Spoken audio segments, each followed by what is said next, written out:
अस्सलामुअलैकुम everyone, welcome back to quantum market minds. Gold market analysis में खुशामदीद। Fundamental, technical और सेंटिमेंट एनालिसिस आपके साथ शेयर करेंगे और हर वीक की तरह आपको बताएंगे इस बार भी कि नेक्स्ट मार्केट में क्या मूवमेंट हो सकती है और हमें क्या अच्छी ट्रेड अपॉर्चुनिटीज़ मिल सकती हैं। तो वीडियो के एंड तक लाजमी रहें। एनालिसिस वीडियो जो होती है वो तकरीबन जो वीकली एनालिसिस वीडियो होती है तकरीबन 5 से 6 मिनट की होती है। कोई भी अच्छा एनालिस्ट है उसके अगर वीडियो उठाएंगे तो वो 5-6 मिनट से ज़्यादा की होती है, क्योंकि हमारी ये कोशिश होती है कि आपको अच्छे तरीके से गाइड किया जाए ताकि आपके लिए जो ट्रेड करने में आसानी हो। शॉर्ट वीडियो बनाना मुश्किल नहीं है, लेकिन जो न्यू ट्रेडर्स होते हैं, जो बिगनर्स होते हैं, उनके लिए अंडरस्टैंड करना काफ़ी मुश्किल होता है। इस वजह से डिटेल के साथ आपको गाइड करते हैं। अगर आपको अच्छी लगे, वीडियो को लाजमी लाइक करें, चैनल को लाजमी सब्सक्राइब करें और अकाउंट को लाजमी फॉलो करें। सबसे पहले बात करेंगे इकनॉमिक रिपोर्ट्स के ऊपर। इकनॉमिक रिपोर्ट्स में हमारे पास इस बार मंडे, ट्यूसडे और वेडनेसडे को हमारे पास कुछ इंपॉर्टेंट डाटाज़ हैं। ठीक है, लास्ट वीक की तरह इस बार कुछ हाई इम्पैक्ट न्यूज़ नहीं है, लेकिन स्टिल वेडनेसडे को एफओएमसी मीटिंग मिनट्स हैं। एक रेट डिसीजन के टाइम हमारे पास शॉर्ट स्टेटमेंट आ गई थी कि रेट को इन्होंने पास क्यों किया था, क्योंकि इन्फ्लेशन प्रेशर है थोड़ा कम हुआ था और लेबर मार्केट भी काफ़ी ज़्यादा वीक थी। इस वजह से इन्होंने जो रेट को पास किया था। अभी डिटेल रिपोर्ट जो आएगी मीटिंग मिनट्स में, उसमें मज़ीद क्लियर हो जाएगा कि इन्फ्लेशन को फेड इस टाइम किधर देख रहा है, और दूसरा जो लेबर मार्केट इतनी ज़्यादा वीक है उसको ये किस तरह से दोबारा से स्ट्रॉन्ग कर सकते हैं। तो नेक्स्ट जो सितंबर में मीटिंग है उसके रिलेटेड भी कोई हिंट वगैरह हमें मिल सकती है कि रेट हाई की तरफ जा सकते हैं या रेट को पास करेंगे। ठीक है, तो ये जो रिपोर्ट है वो बड़ी इंपॉर्टेंट है और इसका लॉन्ग टर्म हमें इम्पैक्ट देखने को मिलेगा। उसके बाद हमारे पास अनएम्प्लॉयमेंट क्लेम्स है और मैन्युफैक्चरिंग पीएमआई का डाटा है, ये भी इंपॉर्टेंट है लेकिन हाई इम्पैक्ट डाटा नहीं है। अच्छा, कुछ इम्पॉर्टेंट मैं आपको बातें बताता हूँ। देखें, फेड इस टाइम में डबल माइंडेड है। एक तरफ हम अगर देखें तो हमारे पास जो लेबर मार्केट है वो बहुत ज़्यादा वीक है। दूसरी तरफ अगर इन्फ्लेशन को देखें, वो भी जो फेड का जो टारगेट है उससे ज़्यादा है। अगर लेबर मार्केट को स्ट्रांग करना है तो रेट कट करना पड़ेगा। अगर इन्फ्लेशन को कंट्रोल करना है या टारगेट तक लेके आना है तो उसके लिए आपको छोटा सा रेट हाई करना पड़ेगा।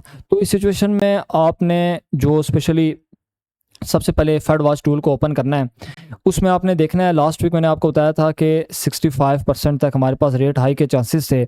मैंने आपको बताया था कि अगर रेट हाई के चांसेस जो कम होंगे, हमारे पास गोल्ड मार्केट में बाइंग प्रेशर देखने को मिलेगा। ठीक है, तो वही सिचुएशन हुई है।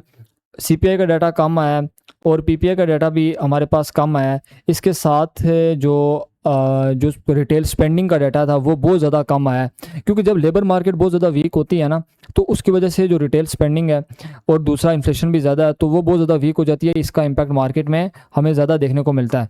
ठीक है, उसकी वजह से जो हमारा रेट हाई के जो चांसेस हैं वो मज़ीद कम हुए हैं। तो इसके ऊपर आपकी लाजमी नज़र होनी चाहिए, ये आपने डेली बेसिस में देखना है। और इसके साथ आपने क्रूड ऑयल की प्राइजेस को चेक करना है कि जो क्रूड ऑयल की प्राइजेस से ऊपर जाएंगी, हमारे पास रेट हाई के चांसेस भी ऊपर जाएंगे। जब रेट हाई के चांसेस ऊपर जाएंगे तो गोल्ड मार्केट में हमारे पास सेलिंग प्रेशर देखने को मिलेगा। ठीक है, अब क्रूड ऑयल की प्राइजेस लास्ट वीक $75 में थी, लेकिन इस बार $82 में मार्केट क्लोज हुई हैं। उसकी क्या रीज़न्स हैं? क्योंकि यूएस ईरान के दरमियान सिर्फ अटैक्स रुके हैं, बाकी टेंशन स्टिल चल रही हैं और स्ट्रेट ऑफ हॉर्मज़ भी बंद है। रेड सी के ऊपर भी जो यमन और ओसी ग्रुप हैं उनके दरमियान, जो सऊदी अरब के दरमियान भी जो डेली बेसिस में जो ऑयल टैंकर्स के ऊपर अटैक्स हो रहे हैं। ठीक है, इस वजह से ऑयल की मार्केट्स में प्रेशर है। इसके साथ यूएस से ईरान के ऊपर दोबारा अटैक्स फ़िलहाल नहीं करेगा, लेकिन वो इकोनॉमिकली ईरान को प्रेशराइज करेगा ताकि वो किसी न किसी तरह से डील कर ले। क्योंकि ट्रंप के जितने भी पार्टनर्स हैं और सेंटकॉम के जो भी सीनियर लीडरशिप है और इसके साथ जो यूएस आर्मी के जो बड़े जनरल्स हैं, उनकी यही विश है कि फ़िलहाल किसी न किसी तरह से हम इस जंग से बाहर निकलें। ठीक है, तो जो ईरान के ऊपर ये दोबारा से अगर ये कुछ न्यू पाबंदियाँ लगाते हैं जो ईरान की ऑयल एक्सपोर्ट्स के ऊपर होंगी, ठीक है, तो उसका इम्पैक्ट भी क्रूड ऑयल के ऊपर हमें नज़र आएगा। क्रूड ऑयल की प्राइसेस मज़ीद ऊपर जाएंगी और जो क्रूड ऑयल की प्राइसेस ऊपर जाएंगी तो रेट हाई के चांसेस भी बढ़ेंगे और गोल्ड की प्राइसेस भी हमारे पास गिरेंगी। ठीक है, तो आपने जियोपॉलिटिकल टेंशन्स और स्पेशली इस तरह की जो न्यूज़ हैं, जो चीज़ें आपको बताई हैं, इसके ऊपर लाजमी नज़र रखनी है ठीक है। इसके साथ जो इस टाइम जो सिचुएशन चल रही है, मज़ीद अगर मैं आपको एक चीज़ बताऊं तो जो अगर हमारे पास है इस वीक तो इन्फ्लेशन का कोई डाटा नहीं है, लेकिन नेक्स्ट वीक हमारे पास पीसी का डाटा है, वो बड़ा इंपॉर्टेंट है। लेकिन साथ ही जो बड़े एनालिस्ट हैं, जो वॉल स्ट्रीट एनालिस्ट हैं, ठीक है, वो फिलहाल गोल्ड में बुलिश हैं। उसकी रीज़न ये है कि सितंबर में जो रेट हाई के जो चांसेस कम हुए हैं ना, ये इसकी सबसे मेन रीज़न है। ठीक है, तो इस सिचुएशन में ये अगर मज़ीद अगर हमें कम होते नज़र आते हैं तो गोल्ड मार्केट मज़ीद ऊपर जाएंगी, 4500 को मार्केट ब्रेक कर सकती है। ठीक है, कुछ इंपॉर्टेंट टेक्निकल लेवल्स आपके साथ शेयर करूंगा। देखें, इस टाइम है हमारे पास से गोल्ड की प्राइसेस 4376 के ऊपर खड़ी हैं। ठीक है, अब देखें एक चीज़ का आपको भी पता है, और जो जो ट्रेडिंग करते हैं और जो अच्छे ट्रेडर हैं जो डेली बेसिस में प्रैक्टिस करते हैं, उनको पता है कि गोल्ड में एक रिट्रेसमेंट पेंडिंग है। ठीक है, मंथली और डेली टाइम फ्रेम के ऊपर है। हमारे दिमाग में यह है कि मार्केट को एक बार 4200 4150 तक नीचे आना चाहिए। अब उसके लिए हम यहाँ से गोल्ड को सेल नहीं कर सकते। अब मार्केट में हमारे पास ये एक सपोर्ट बनाई है। जब मार्केट इस सपोर्ट को ब्रेक करेगी उसके बाद मार्केट मज़ीद नीचे आ सकती है, 4200 4180 तक मज़ीद डाउन आ सकती है। लेकिन फिलहाल ये जो सपोर्ट है ये इंपॉर्टेंट है, मार्केट कंसोलिडेट कर रही है, ये रेजिस्टेंस और ये सपोर्ट है। मज़ीद मार्केट इसमें कंसोलिडेशन कर सकती है।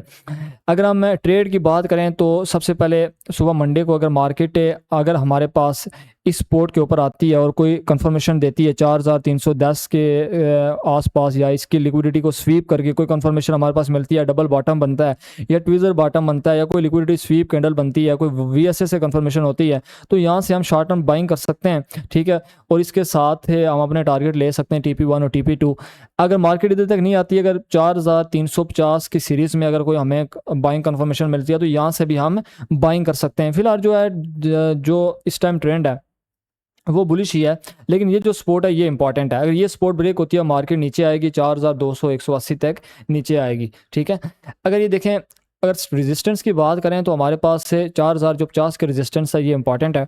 ठीक है, मार्केट 4040 4050 के अराउंड आगे जाके कोई हमारे पास कोई सेलिंग कंफर्मेशन मिलती है तो शॉर्ट टर्म हम यहाँ से सेल कर सकते हैं, और इसका जो TP होगा 4360 के ऊपर हम इसका टेक प्रॉफिट रख सकते हैं। ठीक है, ये जो रेजिस्टेंस है ना, ये जो 4470 तक, ये बड़ी इंपॉर्टेंट रेजिस्टेंस है। ठीक है, मार्केट इन एरियाज़ को ब्रेक कर सकती है जब अगर रेट हाई के चांसेस जो कम होंगे। ठीक है, लेकिन मार्केट इधर स्ट्रगल करेगी।